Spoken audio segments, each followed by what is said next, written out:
Bonjour, bienvenue dans ma bibliothèque. On est le 2 janvier 2012 et ce matin, je reviens sur l'Indalais, le complexe de Caliban, le rêve d'un homme creux.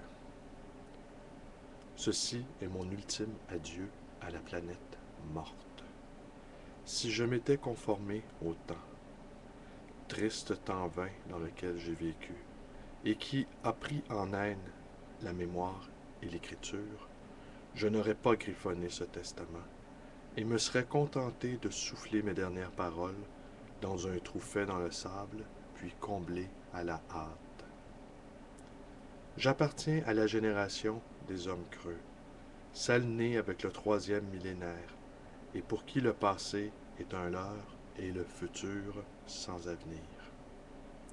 Un poète du siècle précédent avait prophétisé l'avènement de ces hommes creux, mais nous qui considérions la mémoire comme une duperie, comme le talisman des faibles, nous avions le culte de l'amnésie et tenions la littérature pour une maladie de l'esprit. Demain signifiait pour nous l'oubli instantané d'hier. Notre force résidait dans notre mémoire blanche. Le bel aujourd'hui se construisait sur l'éphémère, les images évanescentes et les paroles envolées. Quand nous pensions à l'avenir, notre mot favori était créer. Nous créions chaque jour des mondes virtuels. Nous avions des amitiés virtuelles, des amours virtuels, des familles virtuelles. Nous étions les experts de la simulation. Rien n'était définitif, et sur l'écran de l'ordinateur qui organisait notre vie, la case poubelle permettait à tout moment de faire table rase. Un des symptômes de notre décadence que nous prenions pour un signe d'épanouissement était la multiplication des décharges publiques. Les détritus s'accumulaient aux portes de nos villes. On y jetait les archives et tout ce qui rappelait l'histoire, dont le fardeau nous encombrait. Nous voulions être des hommes neufs. Après les archives, nous nous étions débarrassés des livres, comme autant d'objets de sorcellerie dont la possession entraverait notre marche vers le progrès. Il n'y eut pas d'autodafé. Nous laissâmes les livres pourrir à ciel ouvert, rongés par l'humidité et les rats. Il n'y eut pas non plus de bûcher pour ceux qui avaient tenté de perpétuer la pratique diabolique de l'imprimerie. Les typographes, les relieurs et les libraires se convertirent en masse à la nouvelle religion qui voyait dans le livre la semence de Satan. Comme exemple du fanatisme passé, nous évoquions ce temps où de jeunes gens se prosternaient devant les livres et posaient sur leurs pages de barbares baisers sans être capables d'en déchiffrer une seule lettre. Les écrivains qui se voulaient les détenteurs de la mémoire de l'humanité furent soumis à une opération appelée extraction de la pierre de folie.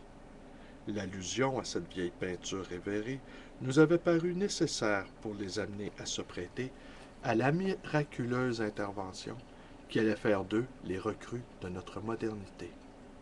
Trépanés, ils rentrèrent dans leur rang, mais restèrent comme devant des hommes inutiles. Du moins étaient-ils désormais inoffensifs, devenus des zombies qui rôtaient autour des décharges de livres sans comprendre pourquoi ils y étaient attirés. Ils ne représentaient plus pour nous une menace. Toute communauté ayant besoin de parias pour se fortifier dans ses choix, nous acceptions ces revenants du passé comme repoussoirs, l'image de ce que nous risquions d'être si d'aventure nous tournions notre regard en arrière. Désormais, nous cherchions le salut dans l'oubli, et quand la mort emportait nos proches, nous nous hâtions d'effacer jusqu'à la trace de leur nom sur notre ordinateur.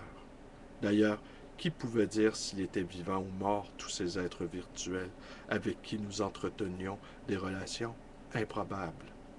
Et comment aurions-nous pu soupçonner que la muraille élevée contre le passé allait céder sous l'attaque non des zombies que nous avions réduits à l'impuissance, mais des prédicateurs qui se mirent à pulluler dans nos villes. Comment aurions-nous pu deviner que la superstition du souvenir éradiqué laisserait place à une crainte encore plus superstitieuse de l'avenir? N'ayant plus la mémoire de ce que nous avions été, nous développâmes toute notre capacité d'imagination à nous représenter l'avenir. Après-demain était l'hier de demain, et le mot hier ayant été exclu de notre vocabulaire, il nous était impossible de projeter une vision du futur. Ce ne fut pas à notre honte, sans désarroi, que nous nous rendîmes compte que l'oubli avait banni de notre vie la notion de destin. Nous étions devenus des hommes creux, et nous avions beau scruter l'écran de notre ordinateur, le monde virtuel était une fenêtre aveugle sur notre âme morte. Ce que nous avions retiré aux zombies, nous l'accordâmes aux prédicateurs. Hommes empaillés, nous nous mîmes à croire en un Dieu taxidermiste. La peste de la honte s'abattit d'un seul coup sur notre planète. Cela commença par quelques suicides isolés, puis apparut le phénomène des immolations collectives. Puis des villes entières furent rayées de la carte après l'extermination organisée par eux-mêmes des habitants. Était-ce le désespoir ou de la folie? Nous nous refusions à tout diagnostic, car une anamnèse suppose une connaissance du passé que nous n'avions plus. Peu à peu, la planète se dépeupla. Les survivants n'eurent d'autre choix que de demander aux prédicateurs de leur conserver une apparence de vie. Une des dernières images que je garde de notre Terre est celle d'un prêcheur qui, sur l'écran de mon ordinateur, répétait inlassablement « Où passerez-vous l'éternité? Où passerez-vous l'éternité? Où passerez-vous l'éternité? » Pour conquérir cette éternité, et comme il n'avait aucune mémoire des guerres qui avaient pu ravager cette planète, les hommes creux inventèrent de se forger un destin par la haine. L'homme sera une bête de proie ou ne sera pas, avait prédit l'un des zombies. Ceux-là furent les premiers massacrés. La guerre décima le reste de la population.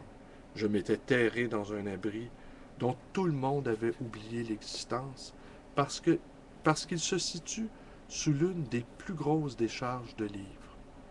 En traçant péniblement ces lignes sur la paroi à l'aide d'un couteau que j'avais emporté avec moi pour ouvrir les conserves, j'ai la certitude d'être l'un des seuls survivants de cette guerre.